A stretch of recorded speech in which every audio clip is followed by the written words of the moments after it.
Hello, everyone. Welcome to the Dailey Duo Podcast. We're recording steps from lovely Lewes because this is where we live, sell, and play every single day. I'm Scott Dailey. And I'm Deniene. So grab a beach chair, kick off your flip-flops, and let's dive in. Because we are the Dailey Duo. Okay, so in today's episode, we're talking about what it's like to be here full-time versus what it's like to be here part-time.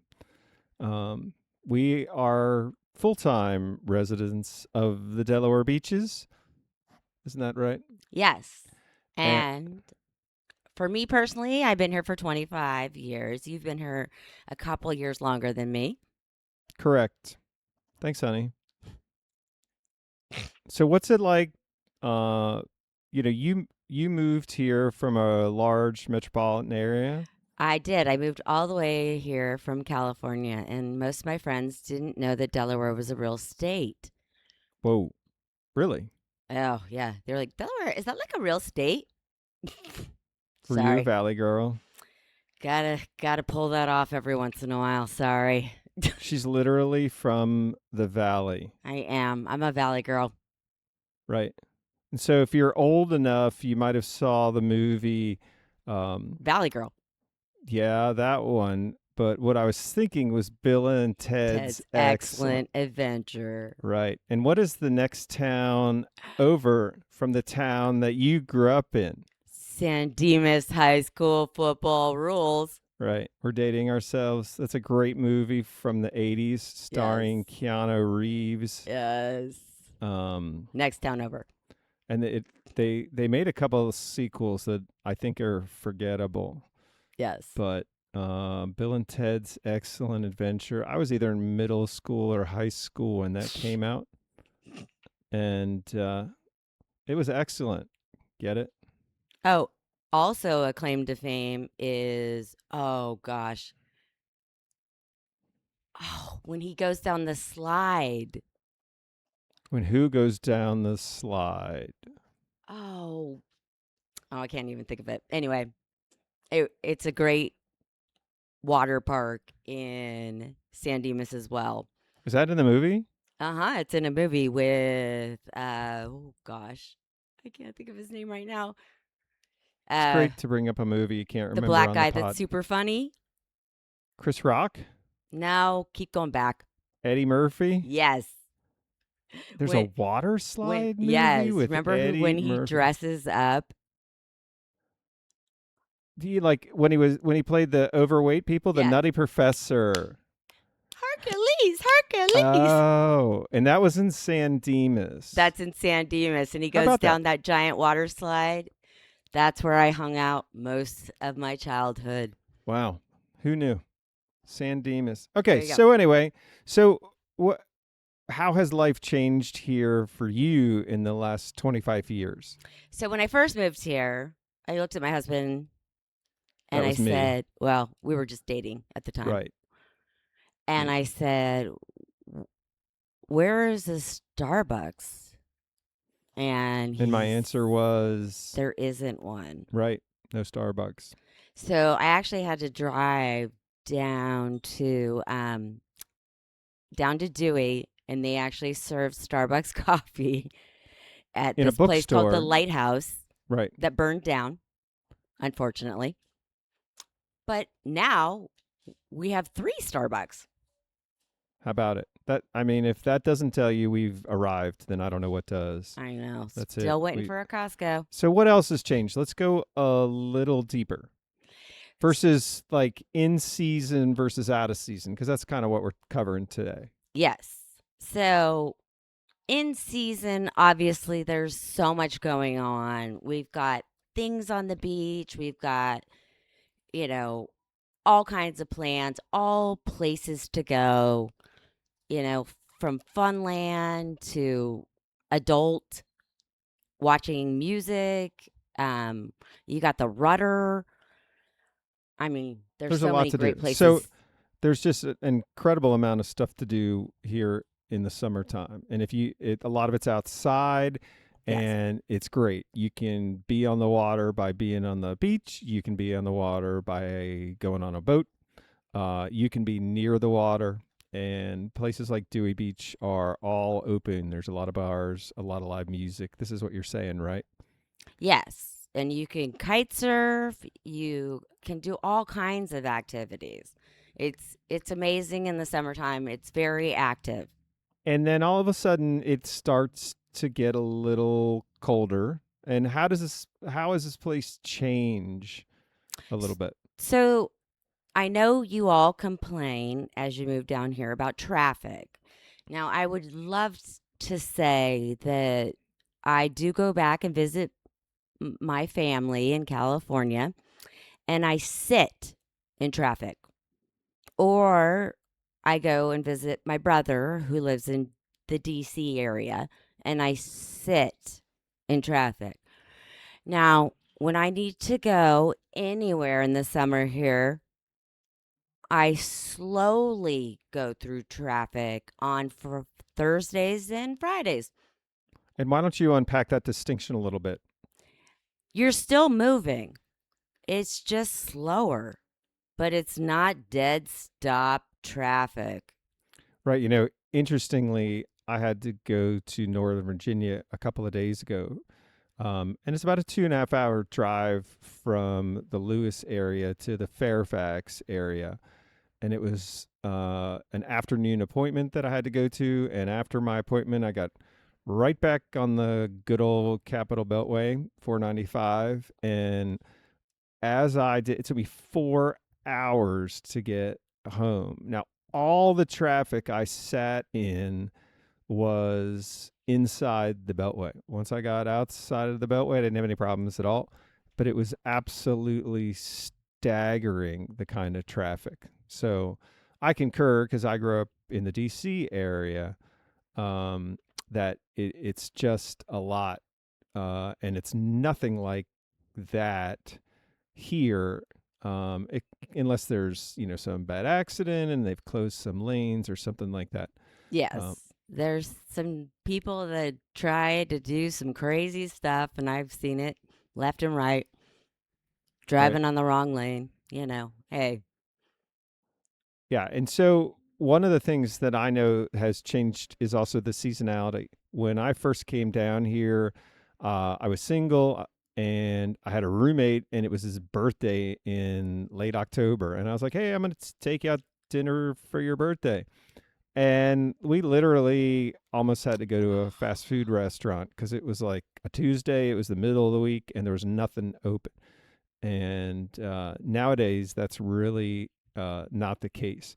In fact, the traffic counts that you find on Route 1 in the beach areas in the wintertime are higher than they were in the summertime 30 years ago. And so that is something that you would not have a problem going out to eat on a Wednesday night.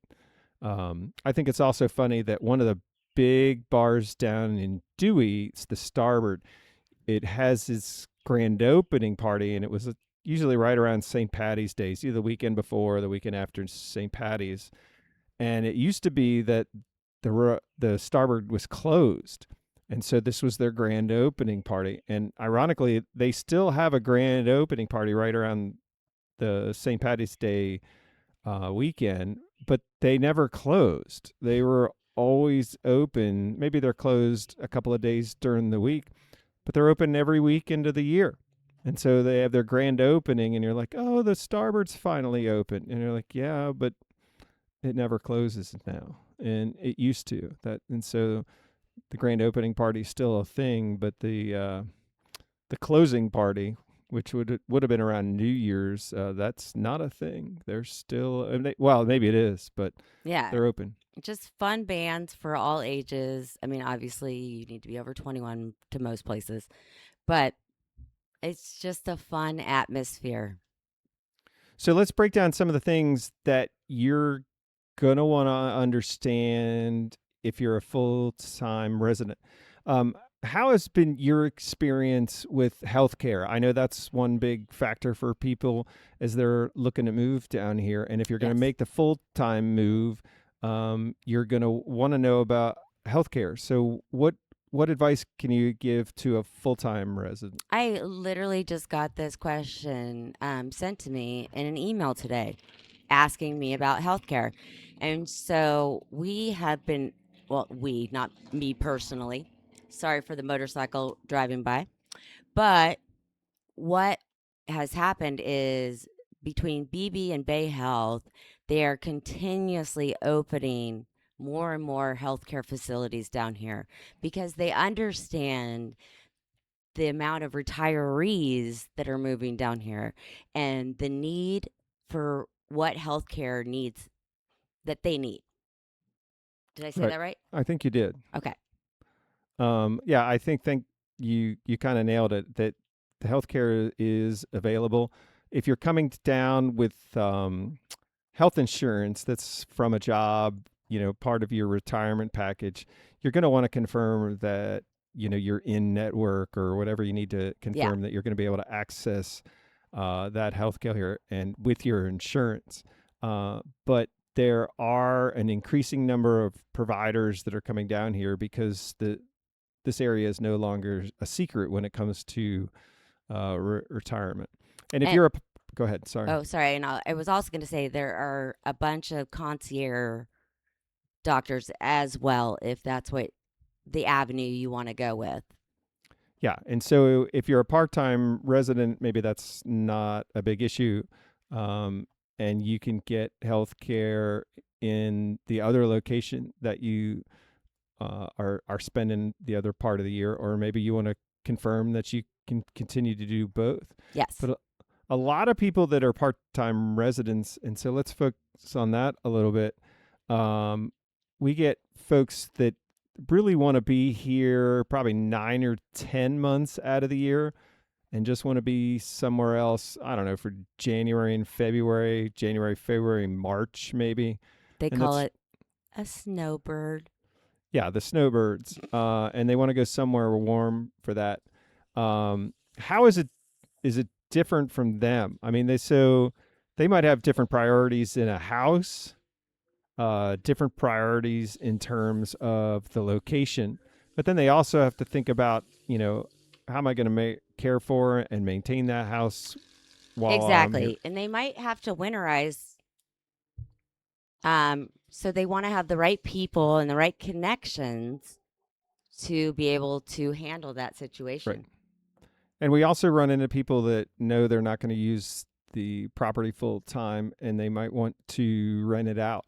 Yes. And you have to be really cognizant of where you buy to make sure the community will tolerate a short-term rental if that's what you're looking for do. There have been more and more communities that have been pushing back against weekly rentals and stuff like that. Sometimes they have minimum lengths, and you just have to be cognizant. If that's something that you might be looking to do in your property, it's something that you want to cover with upfront with us or whoever you might be using. Yes, in real and we estate. do long-term rentals. We do not do short-term rentals, but we can refer you on that. And also on another episode, we might be talking about lot rent. Oh, lot, yeah, being careful. Not this episode. Right.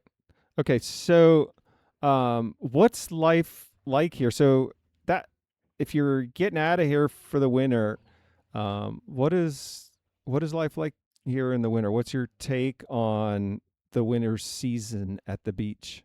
I still love it. I mean, we have a Christmas tree lighting. Shell Brothers does a wonderful job, and I will promote them because I think it's awesome. It's a free event. What's it called, Hudding? Shellville. Thank you. And it's so awesome. So if you're coming down or your kids are coming down, your grandkids are coming down, you can roller skate or not. I tried. It was a horrible event. But there's all Too old. kinds of small shops and you can go shopping. It's just a great way to get back to the area and they do a wonderful job of giving back to the area. Right. And And again, so it's free. it's a giant thing. It runs, in the Christmas season. They've got snowball fights. I volunteer every year. And again, if you're down here and you want to get involved in the community, it's a great place to get involved and you can volunteer. 100%. 100%. So also you want to know about the weather. And, if you're here in the summer, it's hot and humid a lot of the times. We have a nice microclimate in this area based upon the ocean.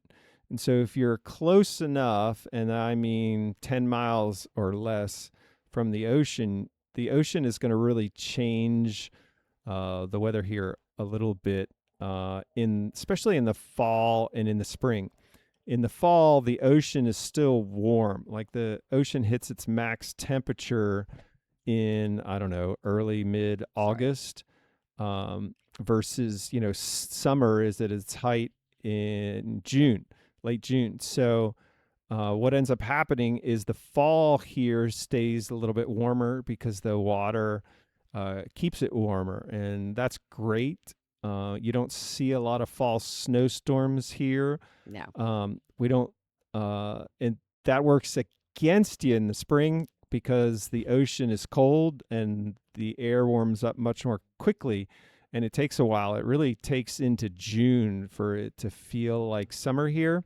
Whereas if you go, say, to DC, which is about 100 miles west of us, you're just going to have a real issue when it comes sorry, I don't mean an issue. I mean, you're going to see a big difference in what the weather is like when you are out there in the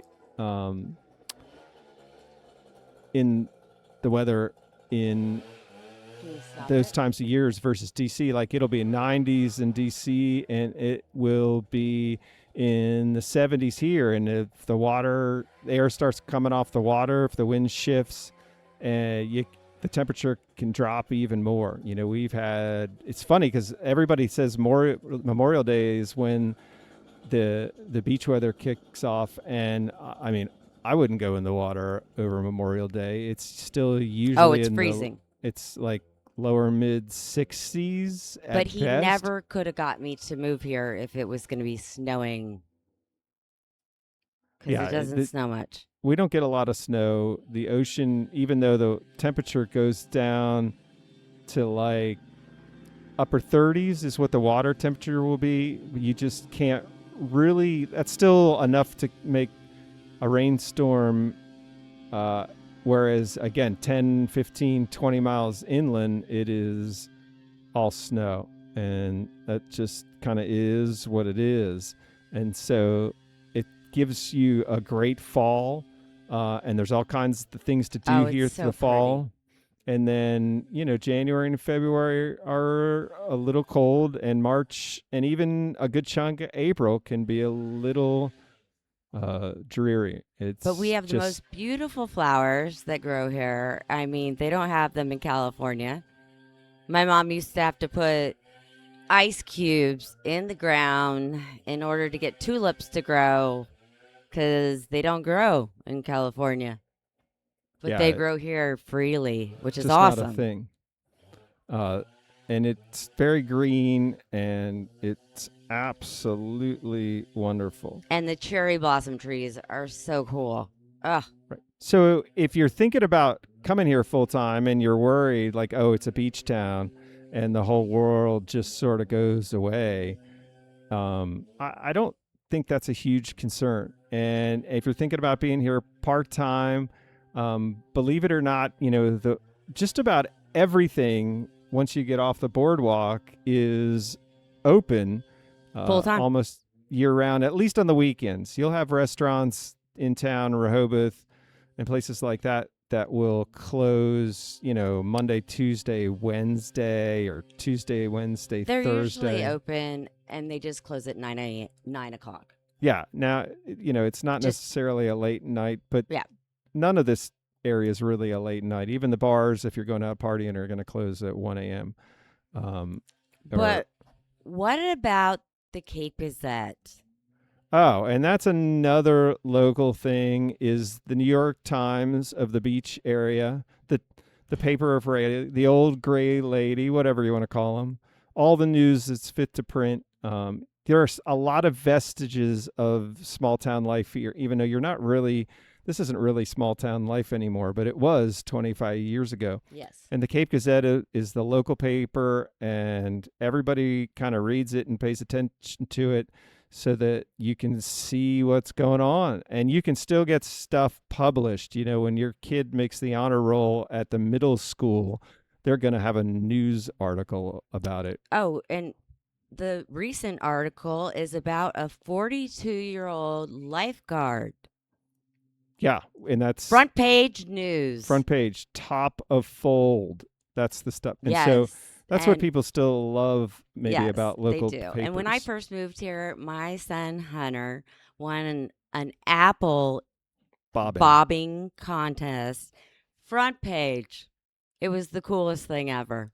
Right. So what we're saying really is that if you want to go and escape the weather, there's probably 3 months that you want to skip. But there is a great opportunity to really enjoy this area year round. And yeah, it gets cold. But people are wondering about, is it just snowing all the time? And it really isn't. So no, you're not moving to Montana. You are not shoveling snow. Is that it? I think we've broken down some of the ideas about how to live here year round. So this is the Dailey Podcast. We're sponsored by Dailey Real Estate. Leave us a comment and let us know if you are team snowbird or team year-round resident. But hopefully this gives you a little insight into what stuff's like. And we would love to have you put something in the comments. If you're interested about making the move here, we hope that you'd reach out to Dailey Real Estate so we can assist you in that process. Yes. We'd love to be a part of it. Until the next episode, I'm Scott Dailey. And I'm Deniene Dailey. Have a great day. We're the Dailey Duo.